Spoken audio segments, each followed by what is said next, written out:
chamar agora o Dr. Pedro Luiz Fracaroli Pereira, é advogado, e ele vai falar um pouquinho para a gente sobre a cannabis medicinal, um olhar crítico e libertário.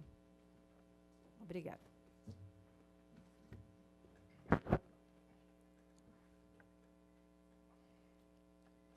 Boa tarde a todos. A mim foi dada essa árdua tarefa de proferir a última fala depois de palestras tão brilhantes. Então, parabéns aos colegas.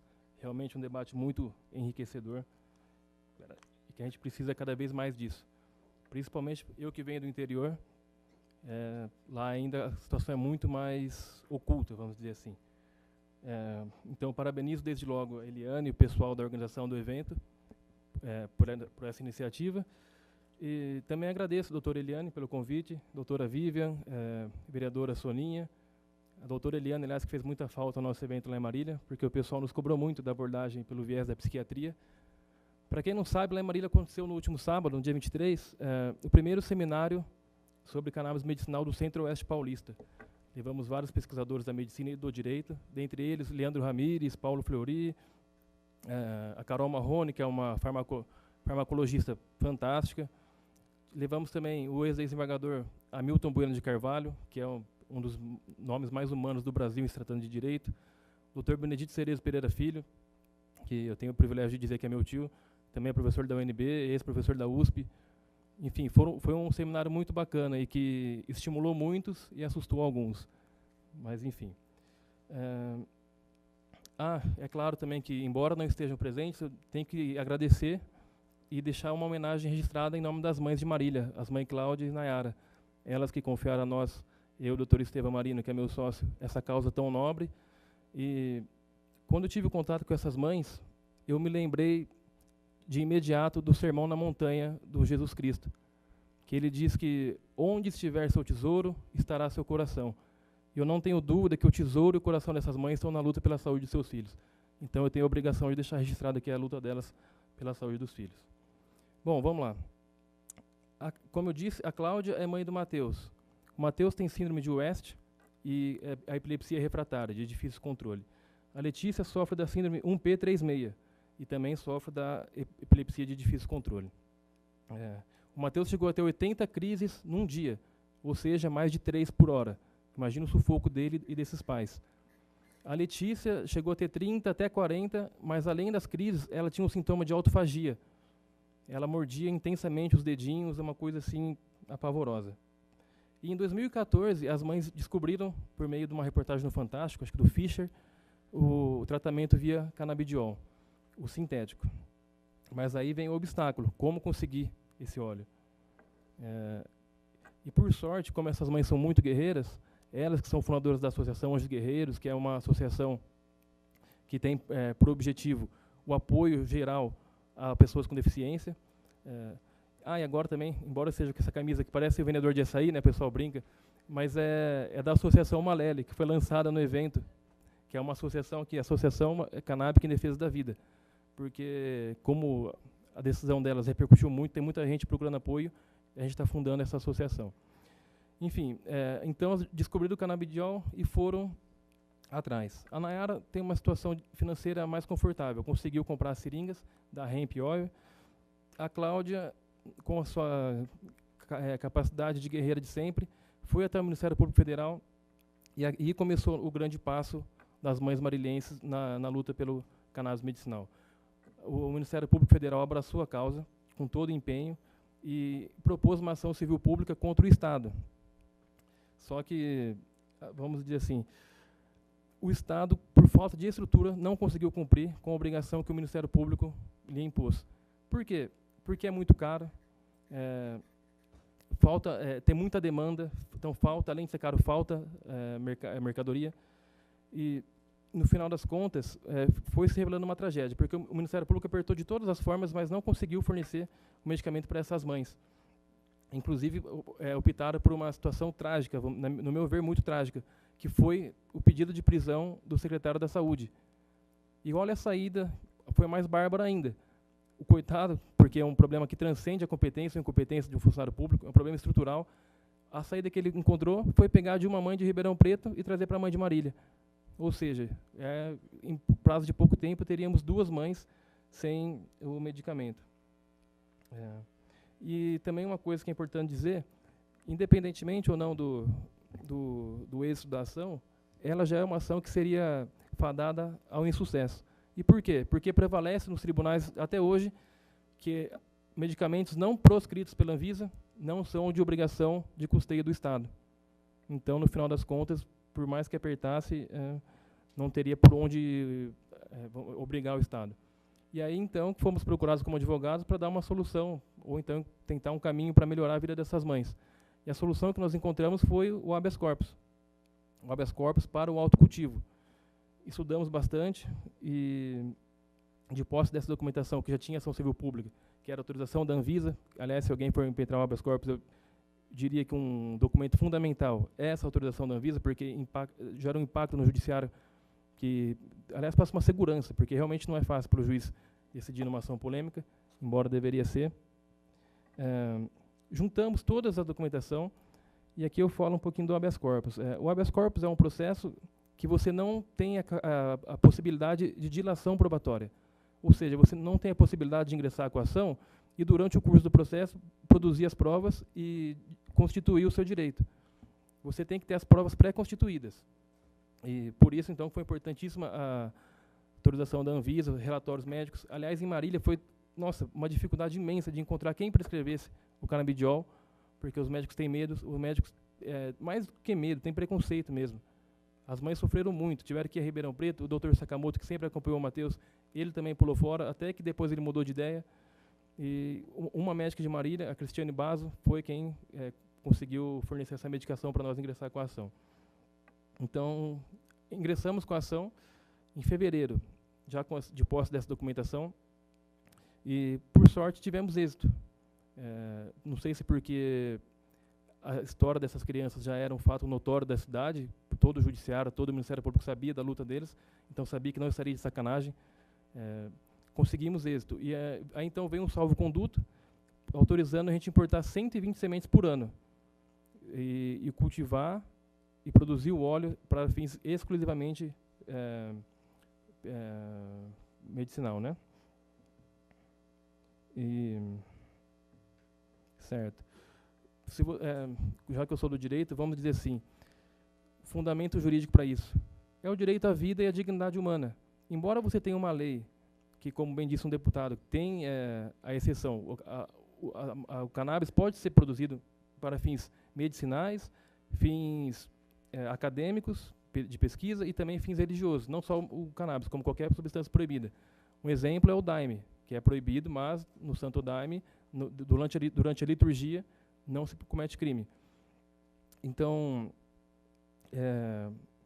impetramos que esse habeas corpus com base no direito à vida e à dignidade, dizendo, juiz, excelência, embora essa conduta pode ser confundida com um crime, porque trata-se de uma substância proibida, ela não vai ser um crime, porque o destino dessa prática é medicinal, é exclusivamente medicinal. E conseguimos, então, esse habeas corpus. O Ministério Público Federal deu um parecer favorável, o que foi ótimo, e olha só como o nosso Estado ele é tímido em conceder direitos, mas ele não tem vergonha em restringir. O próprio Código Penal prevê que quando uma ordem de habeas corpus é concedida de ofício, ou seja, com o consentimento do Ministério Público, não deveria haver recurso, porque a outra parte que deveria recorrer, a parte legítima, é o Ministério Público Federal. Se ele concordou, pronto, deveria arquivar o processo. Mas não, nossa ordem prevê que passe por um procedimento chamado reexame necessário.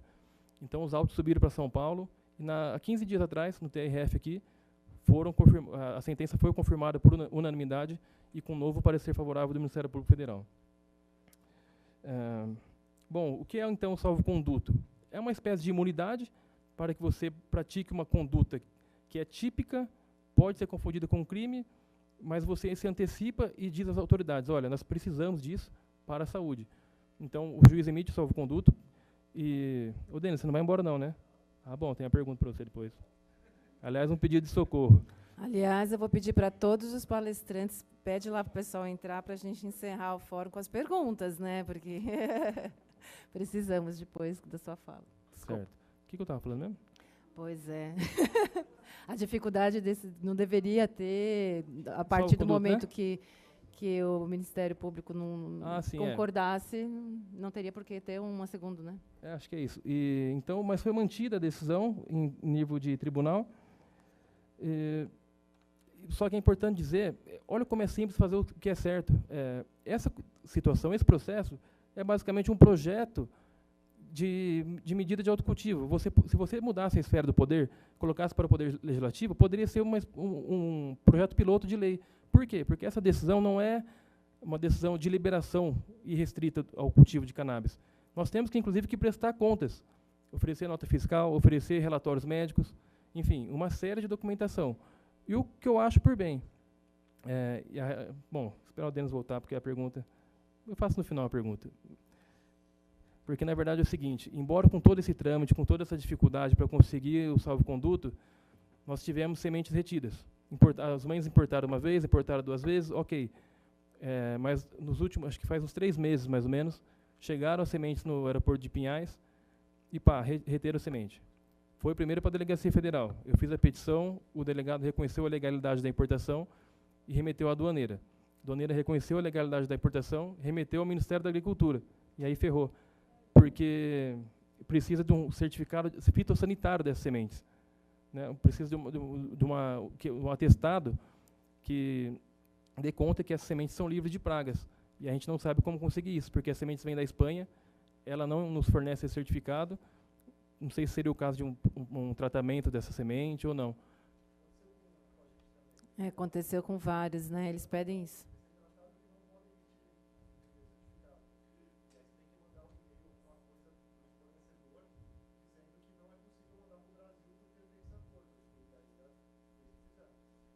Tá, legal. Ou seja, não entra semente, que não tem...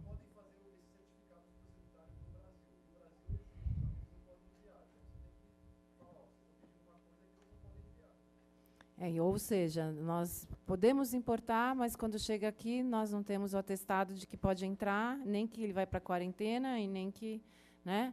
E aí, então, a gente vai plantar ilegal, né? Exatamente, mas uma solução a gente tem que tem que encontrar. 5 minutos? Tá bom, vamos lá, caminhando para o final. Ainda falta a Michele. É verdade. Então, outro fundamento jurídico, que é o que mais pega, é a questão do indivíduo ser livre para gerir a própria vida. O direito penal, vamos lá, princípio informativo do direito penal. Um princípio fundamental é o princípio da lesividade, que diz que só existe crime quando existe lesão a terceiro. No caso do uso, seja o uso de droga no geral, ou uso de cannabis medicinal no particular, onde está o terceiro? Não tem essa ameaça a um direito de terceiro, é uma questão estritamente unipessoal, particular.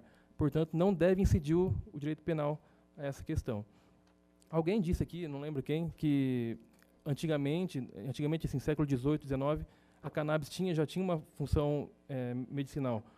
Isso é verdade. O direito penal da guerra às drogas tem uma data de nascimento bastante certa, que foi a política do Reagan e do Nixon nos Estados Unidos.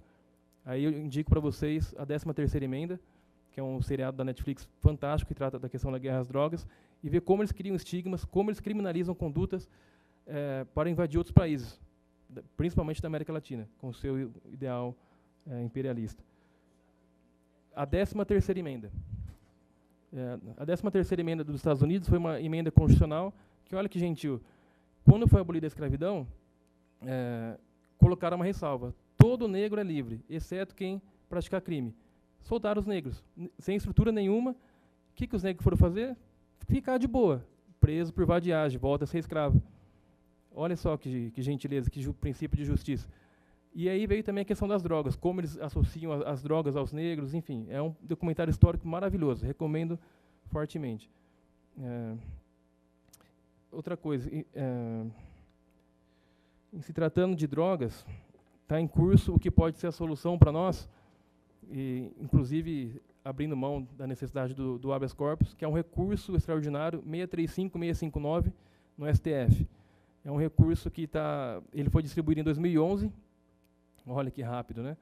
O Gilmar Mendes, que é o relator, votou em 2015, um voto fantástico, opinando pela inconstitucionalidade do artigo 28, que é o artigo que criminaliza o uso, e já tem 3 votos favoráveis. Se passar esse voto, pode ser o ano que vem, pode ser daqui 5 anos, pode ser daqui 10 anos.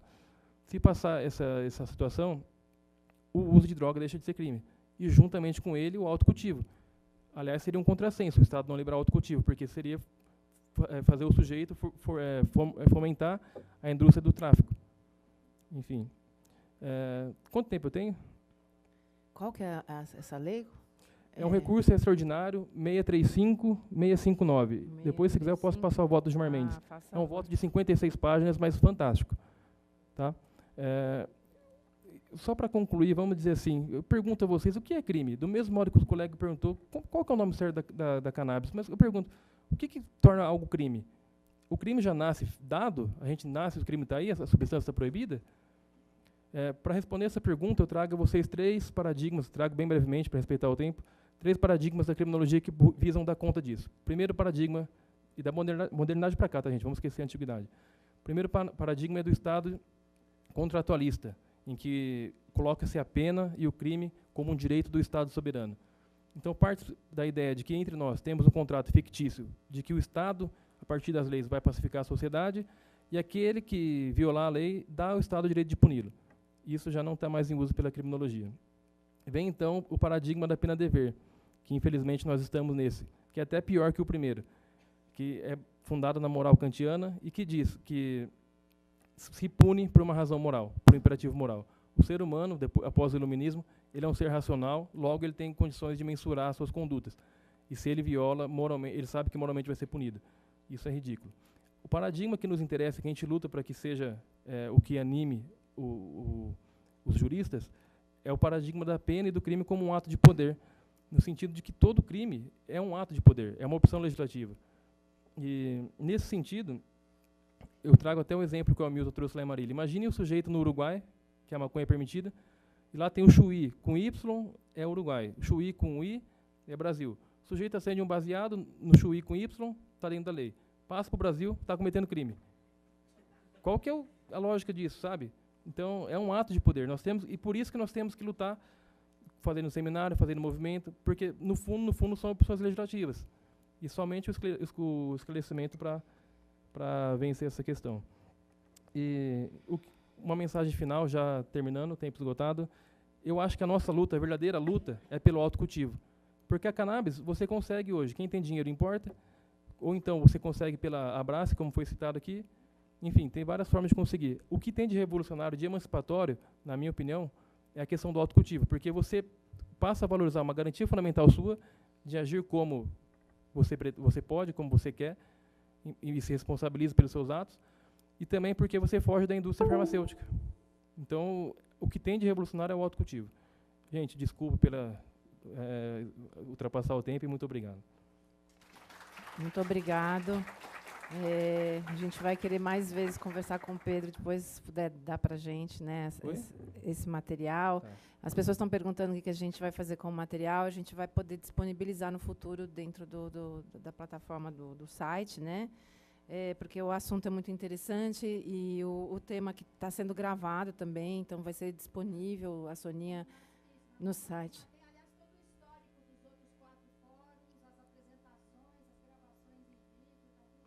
Isso, porque é muito importante a gente divulgar, e como isso ficou solto, agora a gente vai colocar tudo junto para ficar mais fácil a gente ter acesso, tá? Muito obrigada pela sua presença. Obrigado.